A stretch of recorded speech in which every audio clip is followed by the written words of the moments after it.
tal P do tamanho de um cometa, como o próprio ex-assessor do senador Flávio Bolsonaro, Fabrício Queiroz, definiu em dezembro do ano passado, parece que fez a sua maior aproximação até aqui.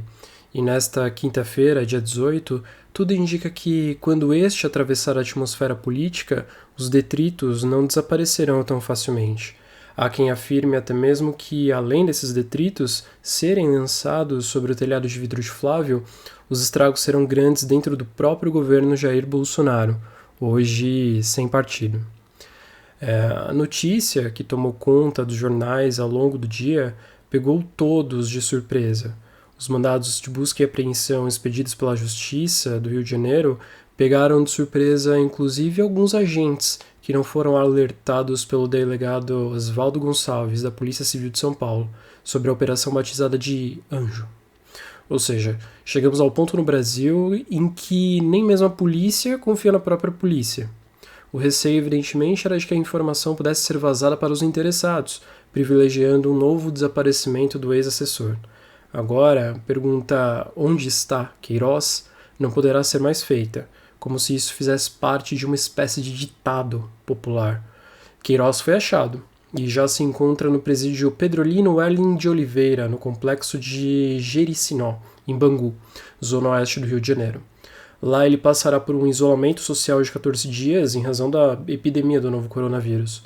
Queiroz irá cumprir prisão preventiva, ou seja, sem prazo.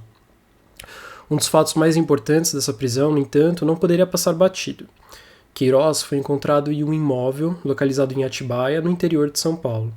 O imóvel pertence a Frederic Wassef, advogado do presidente Jair Bolsonaro, e de seu filho, Flávio.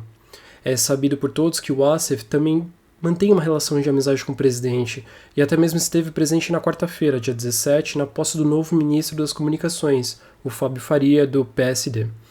Sobre a sua aproximação com Bolsonaro, em uma entrevista ao programa Em Foco com Andréa Sadi, em abril de 2020, Wassef declarou que a relação começou no ano de 2014, pouco antes da campanha eleitoral daquele ano, ao qual Bolsonaro foi eleito deputado federal com a maior votação do Rio de Janeiro.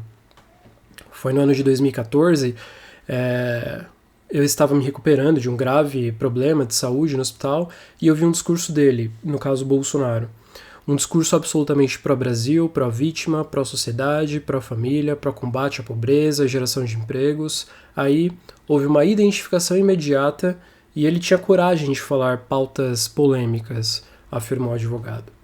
A partir de então, a relação entre ambos se estreitou, principalmente pelo fato de Wassef ter atuado como advogado do presidente no caso da facada e ter defendido Flávio na investigação que apura as movimentações suspeitas em suas contas. A Rádio Gaúcha, inclusive, o advogado disse estar no dia a dia com o presidente e com a família Bolsonaro. Eu conheço tudo que tramita na família Bolsonaro, afirmou em 28 de abril de 2020 à rádio.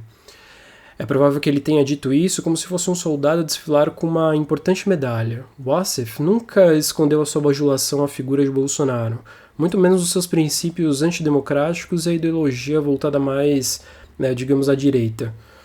É possível afirmar isso, pois em pouco tempo a gravação da Polícia Civil foi disponibilizada e rapidamente tomamos conhecimento de como toda a operação ocorreu e de como era a casa em que Queiroz estava escondido das autoridades. Alguns detalhes, porém, chamaram a atenção.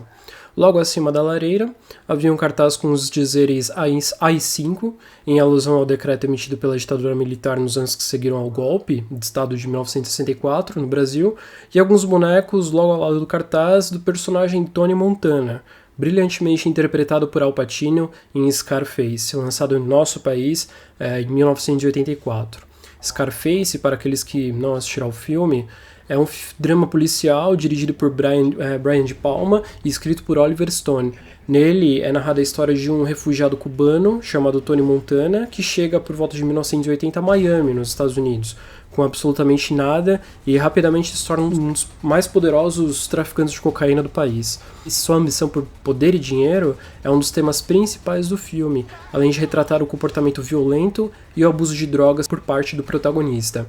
Fica aqui a dica, a recomendação desse clássico do cinema, até para entendermos esses detalhes e seus consequentes significados no imóvel em Atibaia. O fato é que a história ainda renderá. Com Queiroz foram apreendidos 2 celulares que podem revelar os laços deste enquanto esteve fora das vistas do público. Discute-se que até mesmo o ex-assessor fora descoberto em um ambiente mais parecido com um cativeiro do que com uma residência, digamos, normal. Segundo o delegado Nico Gonçalves, chefe do DOP, o Departamento de Operações Policiais Estratégicas da Polícia Civil, Queiroz não reagiu. Ele parecia até aliviado, conta. Cabe agora esperarmos para saber qual será o desfecho dessa história que, já muito prolongada, agora recebe uma nova temporada, né? Tudo isso para o azar do clã Bolsonaro, evidentemente, e de seu governo cada vez mais decadente e fadado ao fracasso. Obrigado. Você que está aí sentado, levante-se ao líder dentro de você. Você que está aí sentado, faça o